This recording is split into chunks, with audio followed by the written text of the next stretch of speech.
crying. It is very sad that we are giving people work and we are not paying them. If you go to the Auditor General's report, Machakos has a pending bill of 4.5 billion to date. 4.5 billion. Yesterday we were in in the Health Committee, in Water Committee, in Lands and Energy Committee. Those three committees, what the minister departments, what the waziris are saying is that we have over 600 million pending bills. Na waziri nataka kuambia ukweli. Wanasema wewe ndio shida. Wanasema wewe ndio ulipi. They say they have processed all the payments up to your level. And I can quote them. And they say they can be quoted. They have processed all the payments up to your level. If I remember very well, when we were passing the budget, we gave 466 million as to be used as first charge to pay all the pending bills. What has happened to that money? Why did we give 466 million and people are still crying? Are we punishing our people at the expense of our development? We are almost reaching a stage whereby people are refusing to do work in Machakos because they are saying, if you work here, you don't get paid. Is that what devolution was supposed to bring to our people to suffer? Again, Waziri, if you look at the Auditor General's report, there's something very interesting which came up, Madam Speaker. And if you look at the report, your honorable members, is on page 143. Payment of salaries outside the integrated payroll and personnel database. In the Auditor General's report, they are talking about 487 million shillings being paid outside the payroll. Waziri, that still we need to integrate, we need to understand why are we paying that staggering amount of money outside payroll, and how is it being paid, and who is it being paid to? Obviously, you talked about a ratio of which is agreed of 70-30. But why should we be paying such a staggering amount of money outside payroll, and how is it being paid? Is it somebody raising a voucher and picking money for the sake of paying those people? And who are these people, Waziri? My last point is on delay in procurement process. We are in March. The financial year ends in June. Obviously, you know, if miss closes even earlier than in early June. We have not even procured goods. What is the problem? Shida iko wapi? Kwa nini? Why can't we procure? Who is the stumbling block? Who is holding? Who is making things not move, Waziri? And I want to remind you as I sit down that we don't have luxury of time. We are still behaving like we have all the time. We only have 2 years, 5 months now. And procurement is under you. What is the problem? And why are people blaming you? Why is everybody saying, vitu imekwama finance? Ukiuliza kila mtu anakuambia, vitu imekwama finance. The entire county is in darkness. Mulika mwizi zote zimekwama. Yesterday we were with the waziri wa light wa energy anasema even the solar mulikamwizis have not been paid for, which were procured 2 years ago. Na hakuna mtu anataka kuprocure. No one wants to supply Machakos County.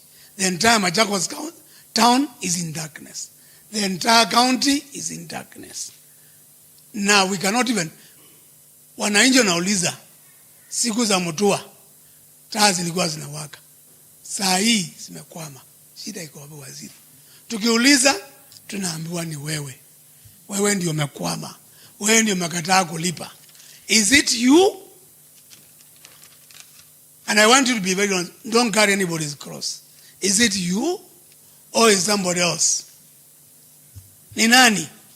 Because if it is you, then we can know how to handle you. If it is someone else, then we start knowing how we are going to start dealing with them. We don't want to heap all the blame to you. But as it is, everybody is heaping blame to Waziri Kuyu. Thank you very much, Madam Speaker. Thank you very much, Honorable Kavyu.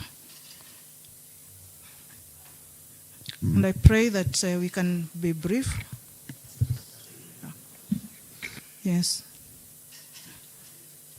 Thank you, Madam Chair. When the officer was making his submission, he highlighted that as the county government, we don't have any payment outside the infamous system. Madam Speaker, Madam Chair, I would like him to clarify on the 2023-2024 auditor's report. We have a variance of 159 million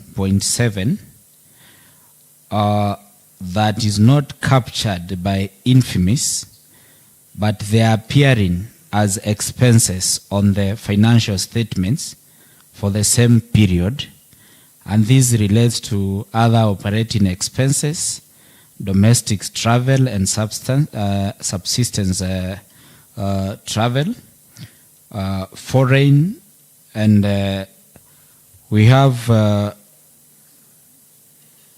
other operating expenses. It has a variance of 214 million. 358. So that comes to a total of what was recorded under financial million against 24.5 million that was captured in the infamous. So would like him to clarify that. Secondly, the officer talked of in terms of pending bill. He indicated that they are looking for a way of restructuring the same so that we can have the current pending bill paid by a third party who will enter into an agreement with county so that it can be paid on a continuous basis. Madam Chair, the clarity that we want from the officer. Every financial year we normally have budget allocation for every development or even recurrent expenditure that we intend to undertake. Why are we not paying using those funds for the legacy pending bills? That's a different case. But for what has been incurred from financial year 2022, 2023, 2023, 2024, going forward, why are we not paying our people? Secondly, Madam Chair, immediately after the third government of the county government of Machakos came into office, there were several task forces that were appointed and tasked with the duty of going through. There was a human resource task force, there was the pending bill, And the other one was? There was Lands, Water Task Force, and Madam Chair, all these task force, at some point, we saw them presenting those reports at our headquarters. So, and to date, Madam Chair, no report of those task force has ever found its way here. So, one of the objectives was to smoke out cases of ghost workers and people who shared similar bank account. Madam Chair, that was captured recently. We still have a case of people sharing accounts, and we still have the 487 million that is being paid outside the system. Maybe the officer will clarify. Could it be a case that we still have ghost workers who are being paid? Because if I'm a county worker, the expectation is I will provide all the document and my details are captured under the IPPD system, so that at any point we see. So we want the minister to clarify, because we have had cases where we are employing people who are past the retirement age. Could those be the people who are being paid under the outside the system? And lastly, Madam Chair, we want the officer. There was an advertisement that was made to hire 420 revenue clerks.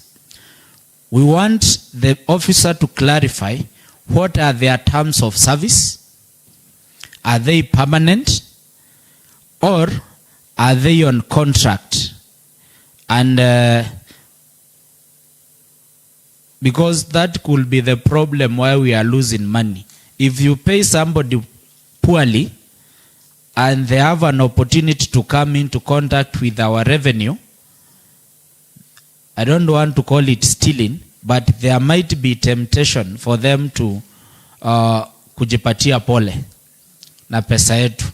So we want that clarity. And lastly, maybe we also want him to share with us.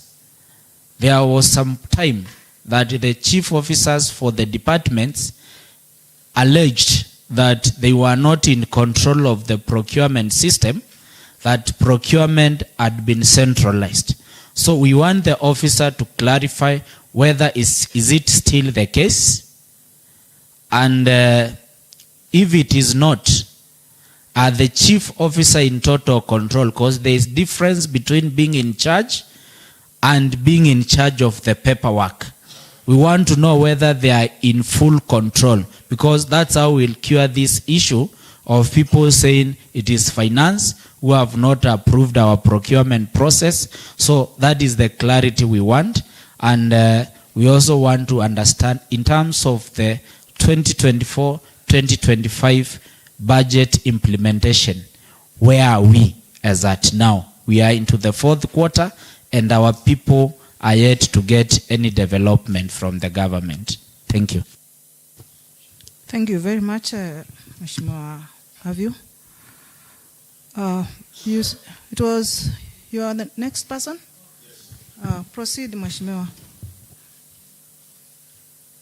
Thank you, Madam Speaker, for giving this opportunity.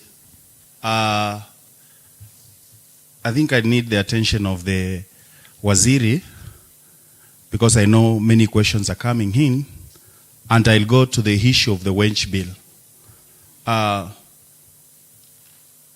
know earlier the Waziri explained how they found the target of the wage bill was high and low, and he explained the issue about wage bill. But from a layman's understanding, if you do overemployment, definitely the wage bill will go up. And another cause of high wage bill would definitely be if we do some employments. We've seen a lot of advertisements in the dailies about jobs that already have some people. For example, there was the recent advertisements. I know probably it may not lie in your docket, but I believe as CCM, you should be in a position to advise when it comes to if we are employing, for example, ward village administrators, and already we have village administrators in place who are P&P, definitely it means that somebody will be replaced and go to a different place. On the issue of wage bill, you've explained that in your revenue collection, you've thoroughly employed or rather delegated into different departments, so that you find, okay, not delegated as such, but you've assigned people so that the collection of this revenue. But Waziri, if you go to some of these places, you'll find somebody is attending. Like one time I drove in Gateway Mall up there. You'll find over 7 revenue collectors attending some few vehicles. So you find they are overcrowded, and by the end of the day, they'll be paid with the money. So I don't know the rationale of these attendants for these cars. And Waziri, my other question will go to the biggest challenge you're having. You've always, not once, not twice, even during the presentation of budget, you've always spoken about this automation. You've always said that your challenge is automation. And from day one, you explained that you needed an automation. Now it's 2.5 years down the lane, and everything is surrounding up to automation. And you remember when you presented about explanation of how the system works, my point of concern was, one, you said that the system costed 0, and you're using a system which is costing 0, which is in function. There has to be a catch. Would you kindly expound what is the catch in this system that costed 0, but it needs also some money? That's my point. Point number 2, you've also explained that we've explained about leakages of these revenue sources. And Waziri, I've listened to you explain, for example, how the Adams module will work. And I just loved myself. As a technical person, I said that should be looked into, and go back and look into that, because it can be a recipe of another way of stealing money. Because if you've left it in my side, I'll be building a 4-story building, and then nita hapo, because it's automated. So just like the shift, the way shift people are doing, somebody is being paid a lot of money, but they want to pay the lowest amount. So that we don't put all our efforts in the automation, let also there be checks and balances, so that we don't have an automated stealing, which is more worse than the physical, because it will benefit few. I'm sorry to use that word. We should also scrutinize very deeply. And lastly, because I don't want to take a lot of time, Waziri, you spoke about revenue. The governor has been on record that they will never had they'll never increase anything. And you've stated how in the report, which I would love to read very much to see how we can get those 6 billion. But people are crying. People from my ward are crying, because you started collecting revenue in the way you've said it is an invoice. It's a way of invoicing, which is very automated and nobody is interacting in the system. But did you explain to the people? For example, people are somewhat getting harassed for their SBM, that is the single business permit, because the owner has not paid the land rates. And you find now these people become harassed. You don't have an SBM. The owner is there. So you find ule mfanyi biashara anaumia zaidi na anapiga kelele. Akipiga hiyo kelele ikipigwa inakuja kwetu kwa waheshimiwa. Na sisi tunatafuta njia. Na sababu ile kubwa we are here is to get answers. And lastly, this is how pending bills come. And I know you know this. Pending bills are not caused by pesa imekuliwa. Pending bills come as a result of poor procurement and poor payment. I know it's not in your mandate unless you've overtaken to pay. Whoever is supposed to pay should be the CEO, who happens to be Kasanga, because he is the paying officer. If I'm wrong, I may start to be corrected. So through him, I think it is also good for Kasanga to explain to this honorable house, why have people worked and why have they not been paid? Because you are not the paying officer. The paying officer is Kasanga and he is seated next to you. He should explain why have people worked and why have not they been paid. Secondly, as a system, if you look at, we inherited 2 billion. We inherited 2 billion pending bills. Right at the moment, we are at 1.3. It doesn't need a prophet to tell you that by the time this government, whether it will be forming the next government or whether it will be transisting for the next year, that will be having more than 6 billion if in more pending bills come the month of August. So I think, Waziri, it is time. And every time we summon people here, let malice not be read. Because it happened that it's a committee of the whole house. We've been having these meetings before. So let malice not be read, and let people not come with feasted hands. Let it work. And if people are not ready to work, there is usually a way out. So I think I've asked my questions and I'll stop there at the moment of concern. Hii system ni kama ile ya SHA na Adani tulisikia inalipwa 2.5% inaenda kwa Wahindi. Tueleze pesa ngapi huyo mtu ameprovide hii system anakula. Thank you very much.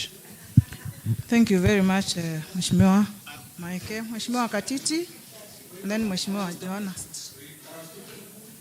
Sorry, Point of information is you give the next speaker, Madam Speaker. Sorry? Point of information. Madam Speaker, I am seeing us taking a lot of time with one speaker. Can we have some controls, like give every member 2 or 3 minutes, so that we can have a time to speak, all of us, because I can see everyone want to speak. Can we have some limit on time, maybe 2 or 3 minutes? Because Honorable Moeke has taken 17 minutes on his submission. Madam Speaker. I was being very polite. I was... No. Mheshimiwa Maeke, address me. Mheshimiwa Maeke, address me. Yes. Address everything through the chair. I am here. I am in control. That's why I was being very polite when I said, let's just take the shortest time possible. Kumbe, I was wrong. I should have a timekeeper. I switch off the mic. Madam Speaker, yes. If you allow, yes. I also think that we need to agree, like how many questions do we put, then he responds, and then we do another set of questions, because we could ask a lot of questions, and then they are just the same question. Maybe we could allow Waziri first to respond that, because I could be having a question, and in the process of him speaking, he answers, and then it would be a pass for me. So can we in consensus that we allow him to answer the ones that we have already taken? Yes. Then I take another set. Yes. Thank you. Thank you, Madam Speaker. Mheshimiwa Waziri, you can take the stand, please.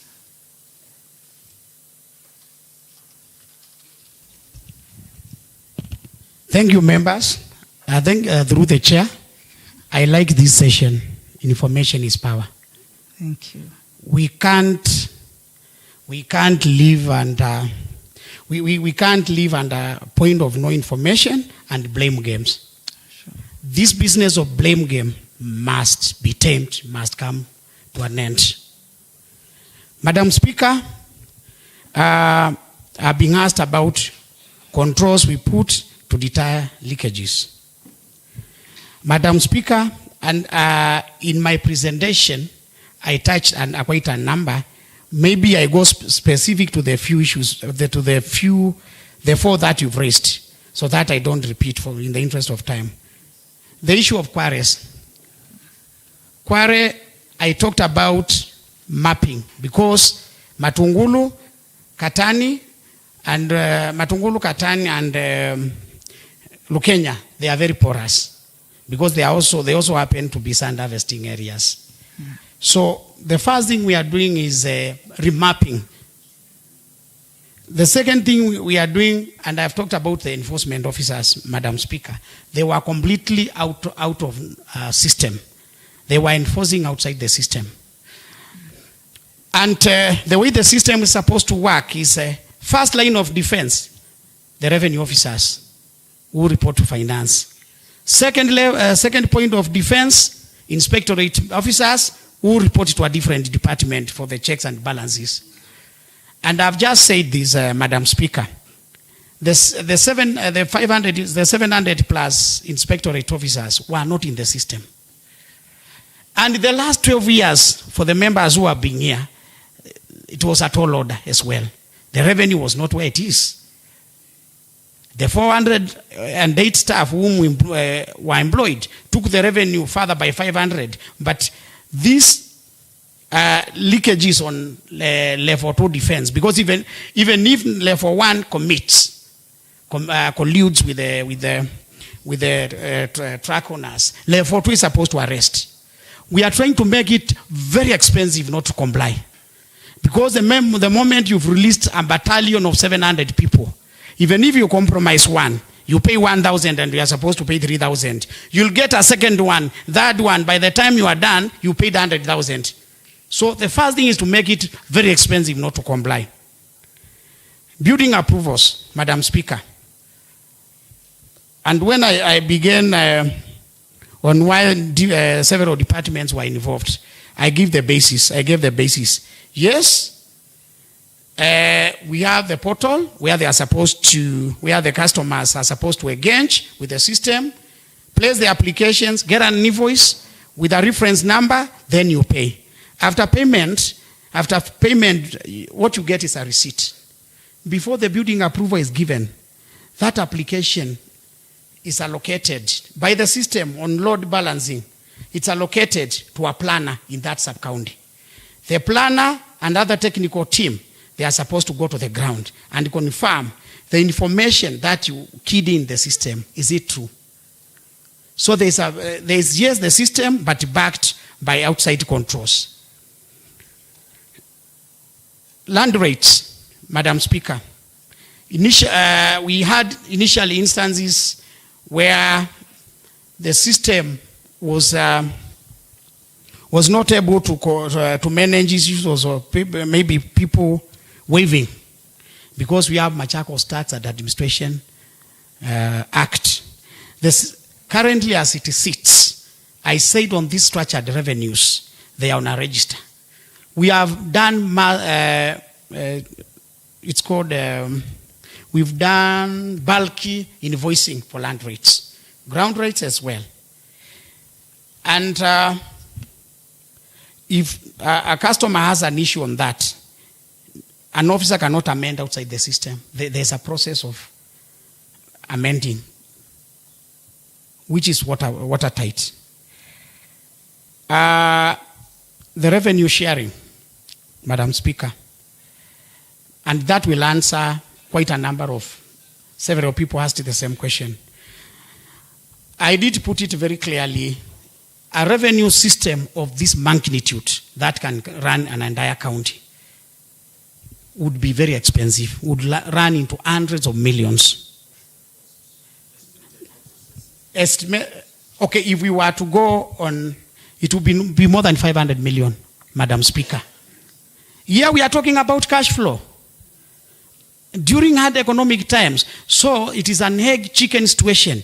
Were we supposed to work on the old system and wait when we have the cash flow, or we start from somewhere? It is a contract for 2 years, and nothing binds us. If we come, we happen to get enough money, we can exit. There?